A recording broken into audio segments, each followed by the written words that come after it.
Saudi Arabia ipo njia panda ikiwa katika juhudi za kutaka kuingia katika vita dhidi ya Iran.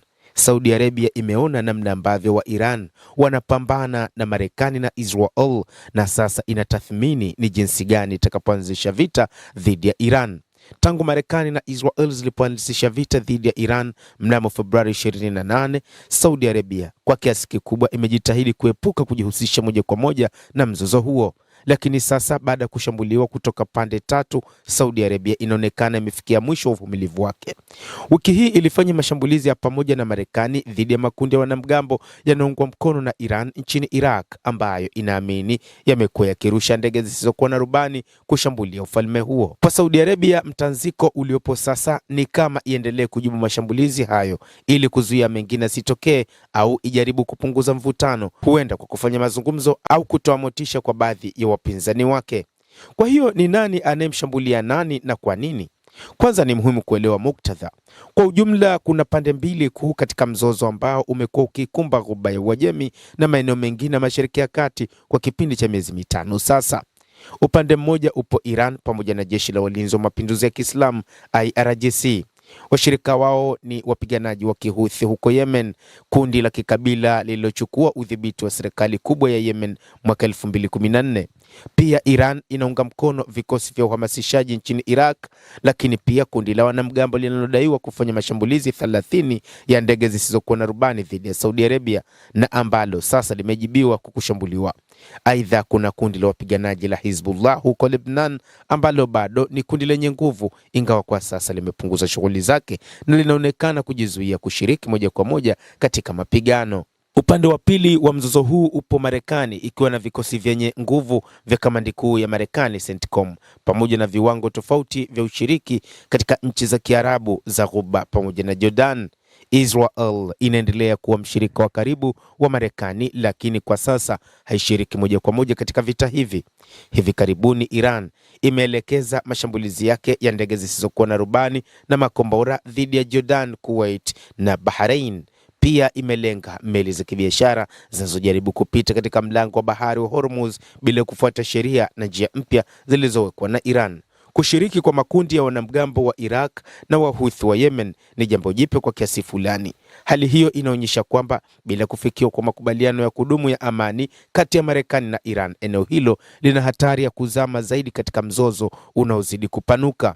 Kuna sababu kadhaa zinazofanya Saudi Arabia ijitahidi kuepuka kuingia katika vita vya kiwango kikubwa. Mtawala wake mwanamfalme Mohammed bin Salman, ambaye ni kijana kwa kulinganisha na viongozi wengi wa eneo hilo, ameanzisha mpango wa maendeleo unaojulikana kama Dira ya 2030. Lengo lake ni kuifanya Saudi Arabia ipunguze utegemezi wake wa mapato ya mafuta na kujenga sekta mbalimbali za kisasa za uzalishaji na huduma ambazo zitatoa ajira zenye tija kwa mamia ya maelfu ya wahitimu wa vyuo na shule wanaoingia katika soko la ajira kila mwaka. Sehemu ya mpango wa Vision 2030 ni kuvutia uwekezaji kutoka nje ya nchi. Pia unahusisha ujenzi wa miundombinu kama vile vituo vya kuhifadhi na kuchakata data ambavyo vinaweza kuwa rahisi kushambuliwa wakati wa migogoro ya kijeshi. Hali hii haiwezi kufanikiwa ikiwa Saudi Arabia ikikabiliwa na tishio la kudumu la mashambulizi ya ndege zisizokuwa na rubani zinazorushwa na Wahuthi kutoka mpaka wake na wa kusini nchini Yemen, au makombora masafa marefu yanayorushwa moja kwa moja kutoka nchini Iran. Septemba mwaka 2019, Saudia ilikumbwa na mshtuko mkubwa. Wakati huo uhusiano wake na Iran ulikuwa mbaya, na Wasaudia waliamka na kugundua kuwa kundi la wanamgambo linaloungwa mkono na Iran nchini Iraq lilikuwa limerusha ndege zisizokuwa na rubani dhidi ya vituo viwili muhimu vya mafuta vya Saudi Arabia vya Abqaiq na Khurais. Wakati huo kulikuwa na madai kwamba mashambulizi hayo yalifanywa na Wahuthi wa Yemen, lakini katika matukio ilionekana wazi kuwa mashimo yaliyosababishwa na mashambulizi katika miundombinu hiyo yalikuwa yakielekea upande wa kaskazini. Mashambulizi haya yalisababisha karibu nusu ya mauzo ya mafuta Saudi Arabia kusimama kwa siku kadhaa, na yalikuwa ni onyo kwa Riyadh kuhusu jinsi miundombinu yake muhimu ya kitaifa ilivyo hatari katika kushambuliwa.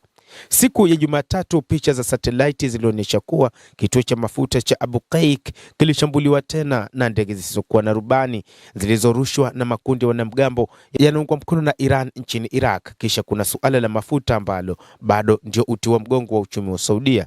Iran ilijibu mashambulizi ya Marekani na Israel yaliyofanyika mwezi Februari kwa kufunga kwa kiasi kikubwa lango la Hormuz, njia muhimu ya usafirishaji wa meli kati ya Iran na Ghuba ya Uajemi, ambako kuna takribani 20% ya mafuta na gesi asilia iliyoyeyushwa LNG duniani hupitia. Kwa mujibu wa hatua hiyo, Saudia iliongeza uzalishaji na usafirishaji wa mafuta kadri ilivyoweza. Takribani mapipa milioni 5 kwa siku hupita katika lango la mafuta linalounganisha mashariki na magharibi mwa nchi hadi kwenye kituo chake cha kusafirisha mafuta cha Yanbu kilichopo kwenye pwani ya bahari ya Sham. Kutoka huko mafuta hayo yalipakiwa kwenye meli za mafuta ambazo zilielekea kusini kupitia bahari ya Arabia na kusafirishwa kwenda masoko ya Asia. Kwa sasa mwanamfalme wa Saudia, ambaye kwa kiasi fulani ameungana na Marekani na ana ushirika na Marekani, anawaza ikiwa ataingia vitani moja kwa moja na Iran au kupitia makundi ambayo yanaungwa mkono na Iran, ni nini ambacho kitaikuta nchi hiyo. Nchi hiyo ambayo imeamua kujikita zaidi katika kuamsha uchumi wake, sasa inajikuta kuingia katika vita na wapiganaji wa Kihouthi ambao wamefunga mlango wa Bab al-Mandeb ambao upo kusini mwa bahari ya Sham, na ni hatari sana kwa uchumi wa Saudia baada ya kufungwa kwa lango la Hormuz. Hali hiyo imeathiri vibaya usafirishaji wa mafuta wa Saudia kwenda masoko ya Asia. Saudia imetumia miaka 7 kujaribu kuwashinda Wahouthi kwa mashambulizi ya anga bila mafanikio. Sasa wanatazama namna ya mapambano dhidi ya Iran. Ni jambo ambalo linamfanya mwanamfalme wa Saudi Arabia kuingia katika mtanziko mkubwa na kutoelewa nini cha kufanya katika kuingia kwenye mapambano ambayo anayaona kabisa ni magumu. Mkuu wa kamandi ya jeshi la Marekani barani Ulaya, Jenerali Alexis Grancoch, ameripotiwa kuitahadharisha Pentagon kuwa huenda akalazimika kutanguliza ulinzi wa ardhi ya Marekani badala ya kuendelea kutoa kiwango cha sasa cha ulinzi kwa Israel ikiwa hatapatiwa haraka meli nyingine ya kivita ya jeshi la wanamaji la Marekani. Onyo hilo limeripotiwa kutolewa kupitia barua rasmi ya maandishi ambayo kwa mujibu wa gazeti la The Washington Post ilinukuu maafisa wa Marekani ambao hawakutajwa majina kutokana na unyeti wa taarifa hiyo. Kwa mujibu wa ripoti hiyo, Jenerali Alexis ameeleza kuwa uwezo wa vikosi vya Marekani vinavyofanya operesheni chini ya EUCOM umeanza kukabiliwa na shinikizo kubwa kutokana na kuongezeka kwa majukumu ya kijeshi katika maeneo mbalimbali kwa wakati mmoja. Amesema bila kuongezewa meli nyingine ya kisasa yenye uwezo wa kukabiliana na makombora na vitisho vya anga, atalazimika kufanya maamuzi magumu kuhusu eneo litakalopewa kipaumbele katika ulinzi wa Marekani. Kamandi ya EUCOM ndiyo inayosimamia shughuli za kijeshi za Marekani katika bara la Ulaya pamoja na sehemu kubwa ya Mediterranean. Katika kipindi cha hivi karibuni, vikosi vya kamandi hiyo vimekuwa vikishiriki moja kwa moja katika operesheni za kuzuia makombora na ndege zisizo na rubani zinazorushwa kuelekea Israel kutoka Iran na kutoka Yemen, ambako Wahouthi wameendelea kufanya mashambulizi ya masafa marefu dhidi ya Israel na meli zinazopita katika Bahari Nyekundu na maeneo jirani.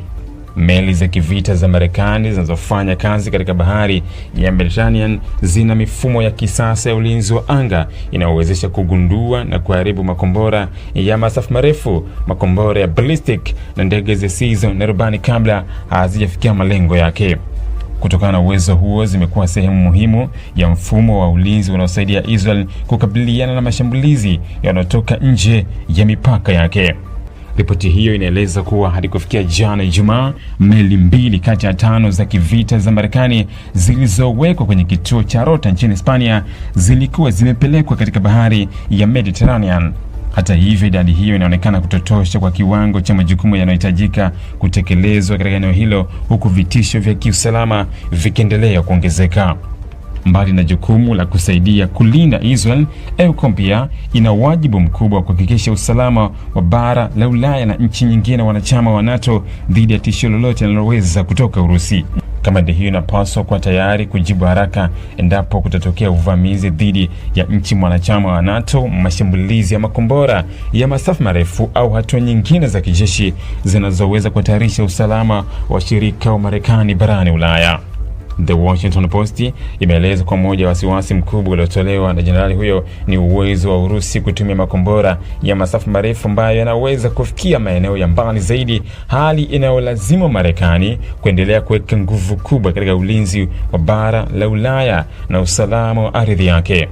Hata hivyo, kuendelea kuelekeza meli nyingine katika operesheni za Mashariki ya Kati kunaweza kupunguza uwezo wa Marekani wa kukabiliana na tishio lolote linaloweza kujitokeza kutoka upande wa Ulaya.